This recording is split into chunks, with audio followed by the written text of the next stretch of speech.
Good afternoon to you. Mark's out of HurricaneTrack.com. It's Friday, the 12th day of November 2021, and we're going to get a hurricane outlook and discussion in before we get to the weekend. Not much to discuss in the world of hurricanes. We're going to look at a little bit related to the tropics. There's always something to talk about in that realm. So I'm going to show you a few other things that I'm taking a look at. You know, this is kind of like a way to share with you what I am watching and some of the things that I'm studying, looking at in real time and looking at in the future, and just kind of keeping you up to date as to what's going on out there generally in the world of hurricanes, because that's what I am, I guess you could say, an expert in. That's where my expertise lies anyway. But also other weather, just to keep you engaged. We're certainly going to do the same here in the off season. And so here we are. It's almost the weekend. I guess it could be considered already the weekend by some of you. So let's get started. First, let me show you this. This is from when I was out on the Outer Banks with Dr. Ryan Meares from UNC Wilmington, the coastal engineer. And this is a time lapse from our camera that we set up right on the dune. This is the Rodanthe Pier. This is the structure, like the store and the bait shop and all that. The pier is out here in the distance there, and part of it was missing. This is the walkway, one of the walkways to get to the pier. And this is the dune that had already been eroded away by a couple of high tides previous to us getting there. So let me put this into motion and show you what happens. This is Sunday night, this past Sunday night into Monday. And what we have here is some pretty significant beach erosion. The sun comes up here on Monday. The tide comes in. There's not a drop of rain. This is just a big wind event. The long fetch across the Atlantic just blowing the ocean constantly in the same direction, piling up the energy, piling up the waves. And you see what happens. The dune erodes away, and the camera actually falls down. And I'm going to pause this just for a second because I want to go back and show you some features here once we moved it. So the camera was sitting right there. And I knew this was a possibility, so we chained it to this utility pole. And the dune was sitting out about here when we started. Actually, it was over here. It was a lot closer to this walkway. And so there was a lot of what we call, and I've learned this term, scarping, or to the layman, erosion. You know, those waves coming in, agitating everything, gradually eating away at the dune. And I know that this is the obvious result of what happens when you have the Atlantic getting churned up, and, you know, people probably shouldn't be building on the ocean. But we're not talking about that. That's not the discussion. We do live at the ocean, and we need to learn how to understand it better, how these processes work, and what can we do to maybe mitigate things, maybe do better with how we live and adapt with living on the ocean. We're not going to get a quarter of the world's population to just move away from the ocean. That's not happening. So what do we got to do? How do we adapt? How do we learn? How do we be smarter? Well, that's what this project helped to sort of kickstart, at least from my end. Dr. Meares has been doing it for longer. But now we're kind of marrying the two, my work in hurricanes with visuals like this data, and we collect wind data from our anemometers and pressure data. Now we're going to combine his data, which I'll show you in a minute, with the visual data from what we've got. So let's go back here. Again, this is where the dune was eroded away. Camera fell in briefly, just fell down the edge of the cliff there, if you want to call it that. But look at what's going on over here. All of this, as he calls it, scarping, the erosion as the high tide knocked away, kept chiseling away at the beachfront there. We'll go back, I'll show you again. It's just really neat to be able to see this in time lapse, the progression of it. I wish I had set the camera up, or that I had multiple cameras at this location. This is literally clamped on to the railing of the other walkway, just like this right here. There's another walkway that this is clamped on. Clyde, one of the owners out there, allowed us to do this, and so we had permission, etc. But a really interesting way to monitor what was going on. Dr. Meares had a LiDAR scanner right here attached to this piling. You can just barely see it there. I'm going to show you the data from that in a minute. Let's let this continue to play out. And so this captured Monday into Monday evening. I wish that I had had the camera set up at this perspective the entire time. We will know for next time. It was a good learning experience. So let me tell you something interesting that came out of it. Speaking of monitoring, this house right here, Dr. Meares and I were fortunate enough to meet the owners, and David and Hillary, and we're going to be able to put a camera right there on their balcony looking this way. I wish I could do this in 3D. It's going to be looking north towards us, this point of view, permanently. We had a good conversation with them. They actually treated us to a nice dinner Monday night. We were stuck out there. I use that in air quotes because sometimes you get these serendipitous situations where something positive will happen out of something that's seemingly negative. We weren't allowed to leave. We could have left.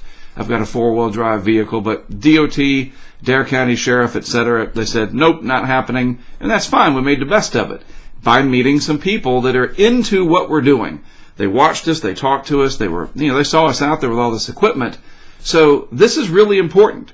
Going forward, advancing the science, we're going to have a permanent camera there looking north from that location along the dune system. So any future events, I don't necessarily have to go up there for all of them as long as I don't lose power out there. That camera can have a permanent, I could literally develop, I'm going to go up towards the end, after Christmas probably, somewhere around there. So all of 2022, we could have a record of the shape of the dune and any storms that come through, be able to timestamp things and keep a permanent record. This is very, very important, and it just goes to show you the power of outreach, and Dr. Miras is just big with that, and just the overall application of what we're doing. This is not just about getting views on social media, selling video to make money. There is science here. We're learning, we're teaching people what we know, we get them involved. It just raises awareness. We battle the ocean, trying to live with it at the same time as this constant struggle. But it's a beautiful place. The Outer Banks, you think of other barrier islands all around our country and all around the world, and so this is a really unique experience. And I wanted to share just a little bit of what we learned there from this video anyway, from our Nest Cam system that is crowdfunded. We really appreciate it, and this is what we do with it. So this is another thing that I wanted to show you from Ryan, Dr. Miras, that a LiDAR scan snapshot. Now, I cannot explain exactly what we're looking at, and he's busy. He's getting ready to go to Holland and do a big project there for about 10 days coming up, and so I can't just bring him to the office or zoom him in real quick. But this is a LiDAR scan showing some of that wave action, and he's gonna develop this more, and we're gonna bake it into a future episode of the Hurricane Highway for next year. But before then, I'm certainly going to have him talk about it a little bit, maybe when things calm down. Maybe next Friday, a week from today, I'm actually going to be teaching a lecture at his class there at UNC Wilmington, and maybe I can take 5 minutes and just have him explain this on the computer real quick. So stay tuned for that. But this is real LiDAR data that from his, and this is just a snapshot from his instrument that he set up there. I learned a little bit about that. So we're combining coastal engineering and hydrodynamics with my work of studying these same processes, whatever, with video, and also during hurricanes especially. I didn't take any wind instruments or pressure instruments for this and set them up. I brought one anemometer with me, but I just was like, yeah, we won't worry about it. But we're combining the two, and I look forward to doing more in the future. And so does Ryan, Dr. Miras, as well. So just, wanted to show you that. Really excited about it. All right. So the tropics are a non-issue right now. You see down in the Caribbean and the western parts of the main development region, nice and clear, just good solid trades blowing through. Even the eastern Pacific's finally calmed down, just a little bit of an area of convection way out far to the south and west of the southernmost Baja Peninsula. Here's a nice mid-latitude storm that's finally bringing some of the first snow of the season, even though temperatures aren't at or below freezing in most areas just yet, at least near Chicago, which I'm going to show you a tweet from that area in just a moment. But it's ushering in some colder air. The seasons continue to progress here towards winter. We're in meteorological fall still, but winter, I guess, is, December 1st or something? We're getting there.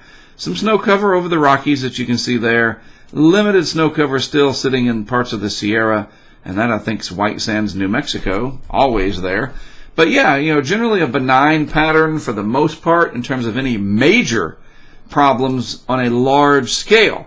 That being said, pretty big significant big and significant, yes, double emphasis there, a significant weather event heading for the Pacific Northwest with an atmospheric river coming in. I'll show you a tweet regarding that as well. So this is the stage, this is a setup as to what's going on, and we're going to get back to some of these items individually in just a moment. First, as we head into the off season, which is just a few weeks away now, technically speaking, hurricane season lasts through November 30th, so it's still hurricane season on a calendar, but we're going to be focusing more and more on these off-season parameters that I watch and that I'm sure you'll be keeping an eye on as well. Different message boards and forums such as Storm 2K. There's whole entire threads developed, for the upcoming hurricane season, the year ahead, 2022. That will start, I think, probably January 1st over at Storm 2K. Different parameters that they look at, sea surface temperatures, upper level winds, what the humidity values are forecast to be, upward motion, all that kind of stuff, these indicators. So that's what we're going to do, at least on a weekly basis. Once we get to December, we'll talk about that a little bit more later, but this is part of it. This is a puzzle piece, a large puzzle piece at that.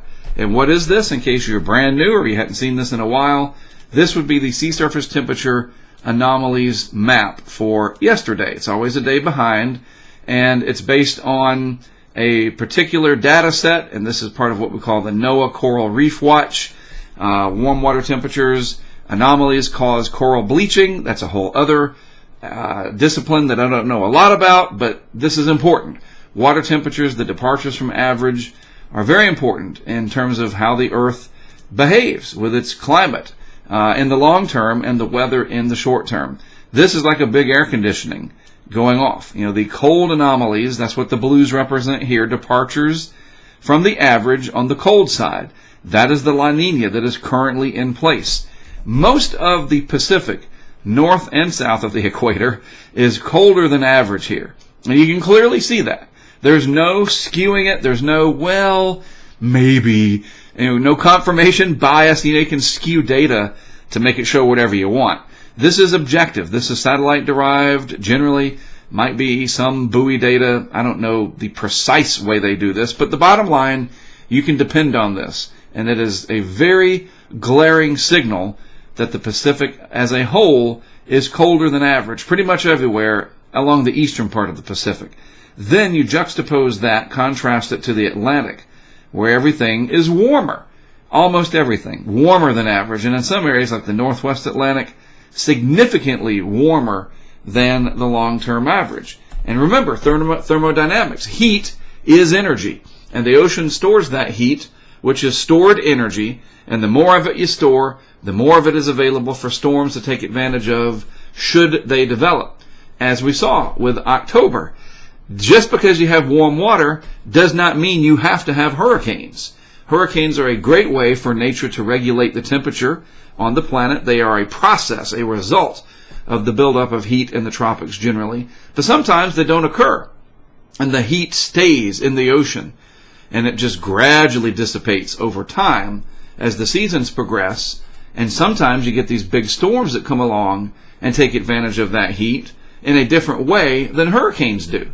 And I think that's what's going to happen. I just got a feeling here, based on 25 years of watching this stuff professionally, that we're going to have a pretty big winter storm season for the United States in particular.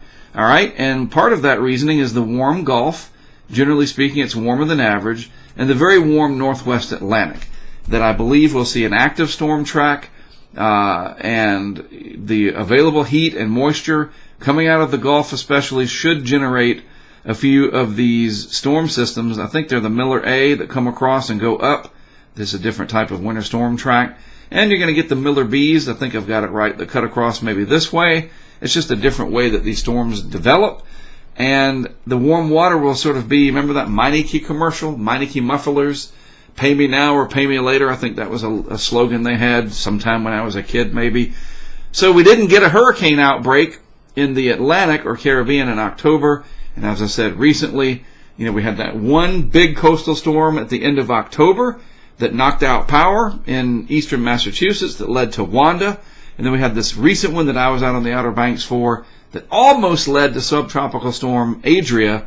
I still think it maybe have made it for at least 12 hours, but that's a whole other debate. But that warm water is going to be a factor as we go forward. And then, as I wrap up this particular segment, we need to see how does this evolve, and how does this evolve into 2022. It's just weird to say 2022. And we can monitor that, at least part of it, with this.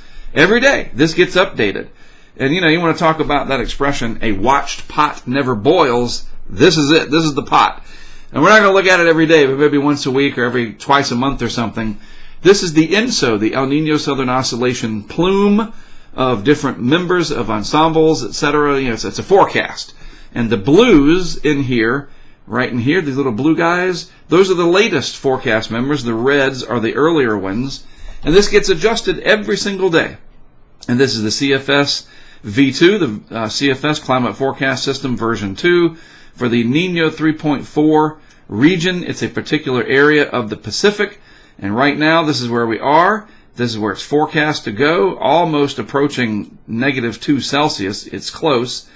And then a gradual turnaround into 2022.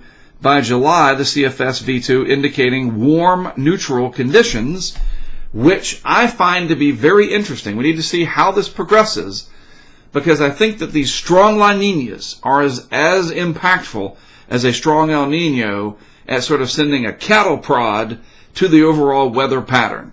That 07, 1995, La Nina years, you didn't have a lot of activity in the western part of the basin. You had that sort of tut that was out there, the tropical upper tropospheric trough that developed that kept Luis, Maryland, away from the United States in 1995. Very powerful for the Caribbean, remember. Of course you do.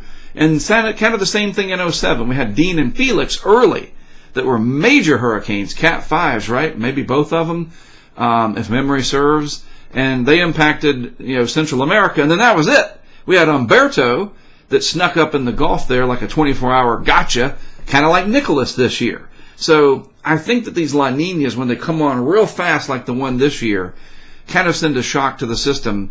And going back and looking at data, and we'll approach this and talk about it more next year, but that neutral to warm neutral tends to favor more landfalls over time, and I can show you that when we go forward. I'll get some of our data people. We'll make a chart, and I want to prove that to you. I've got some folks that can help me build some charts. We'll look at past warm neutrals, and we'll look at some of those years. But let's wait until we get into early next year. We don't want to even start really worrying about it right now, because, my goodness, it's only November 12th. It's not even the off season yet. But this will be something that we watch closely, but not every day. We won't become obsessed with it, all right? So moving on along here, trying to keep things going. Gulf of Mexico, where this was the anomaly chart, this is the actual temperature chart. And it's pretty warm overall. 26 Celsius all through here, so about 80 degrees Fahrenheit everywhere south of this black line that I am drawing. So that's pretty warm, a lot of energy there. Let's see how this evolves over time. If we do not have deep penetrating cold fronts with cold air advection, the lateral movement of north wind, dry, dense, cold Canadian air, if we don't mix up the Gulf much during the winter, then we're going to give rise to the potential for pretty good winter storms, getting their genesis here. I believe, again, if memory serves, the Miller A and the Miller B, these Miller A storms that can start here and turn the corner, and spring severe weather, which is not that far off, if you think about it, right? Time definitely flies. So we'll be watching this as well. How does the Gulf react to the oncoming winter? And then that'll spill into next year's hurricane season. Do we have an early start potentially? These are all the things that we can watch in the coming weeks and months. All right, so real quick, let me go back to this satellite image.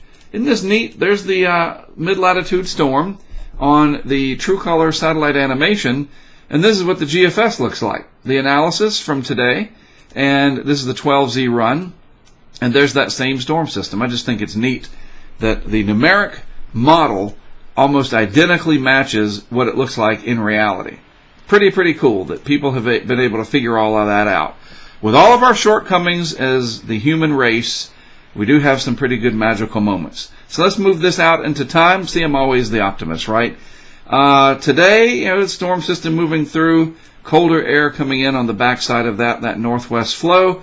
Appalachians could get some good wind, upsloping from the west and northwest, bringing that moisture up, and you get that orographic lift, as it's called, so maybe some snow showers. I know Evan Fisher at Asheville will be watching that. And as we progress through time, little weak storm systems moving through, maybe some lake effect snows in the usual areas, but nothing big time. No like blockbuster, holy cow, look at that. Just your garden variety, kind of stormy weather, mostly through the northern tier of the country. Nothing gathering steam down here just yet and riding up the east coast.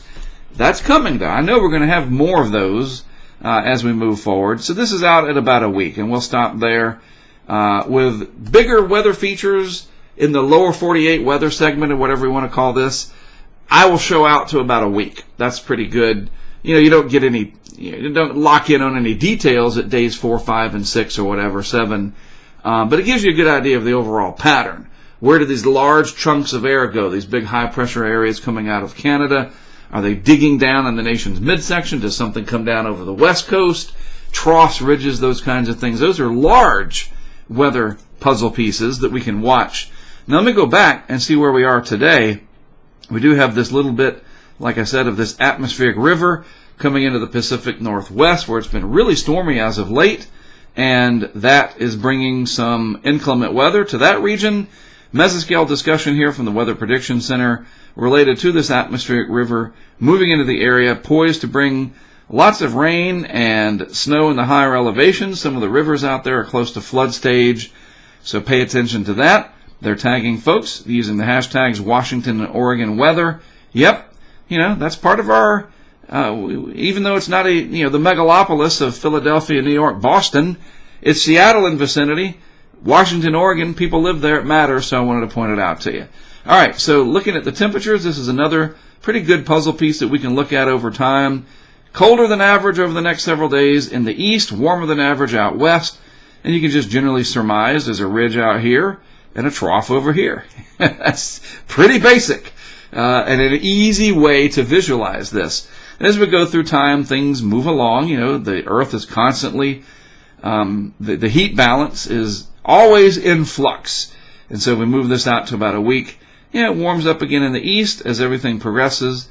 One thing to take note, we don't have yet a deep longitudinal trough. And what I mean by that, we're not seeing, let's use blue here, we're not seeing like this really deep trough dig all the way down and just spill cold air into the lower 48 yet. It's early too. The snowpack over Canada hasn't built up sufficiently.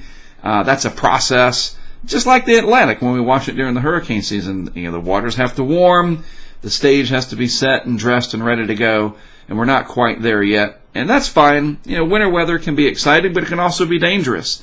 And snowfall, the kids love it, but that too can be dangerous. But we'll watch this pattern as we go forward and see what happens, especially in December, January, February, the peak months, February really being the peak month of most active severe weather. I mentioned today that there was some snow in the Chicago area.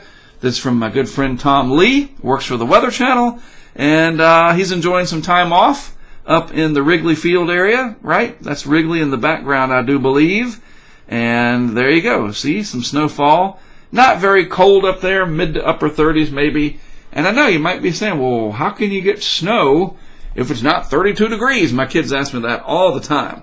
Well, it might be snowing up here in the atmosphere, 5,000 feet or so, 3,000 feet, where it's 28 degrees maybe, and that snow falls down, and those aggregates are big enough, the snow, how they stick together, and they don't melt yet. So yes, you can have snow even though it's not 32 degrees. And if it snows really hard, it can even accumulate if it's north of 32 degrees, meaning warmer. Anyway, good tweet there from Mr. Tom Lee. And then, what is that going to show you? It's 39 degrees in the Chicago area, so it's not exactly that cold. But they got this little update here, snow showers in the area.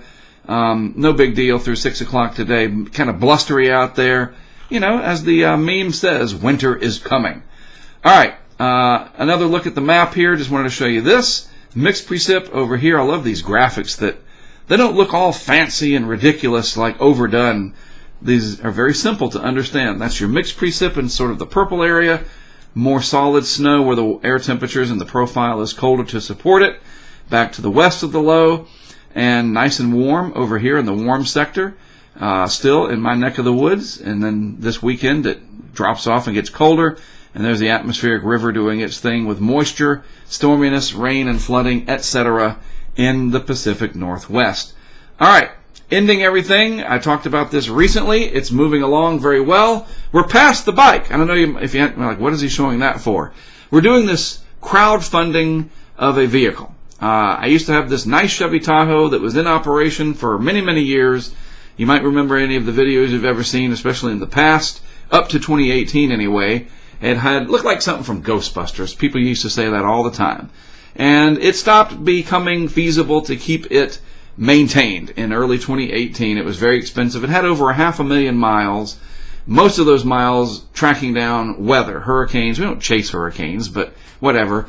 You intercept them. And so it was time to retire that. And ever since then, thanks to our crowdfunding and the support from the Weather Channel, they have been one of my clients, if you will. It's more of a partnership instead of, I love working with them. It's great. But anyway, been able to rent. But renting is like, you rent an apartment and eventually you want to be able to buy a house.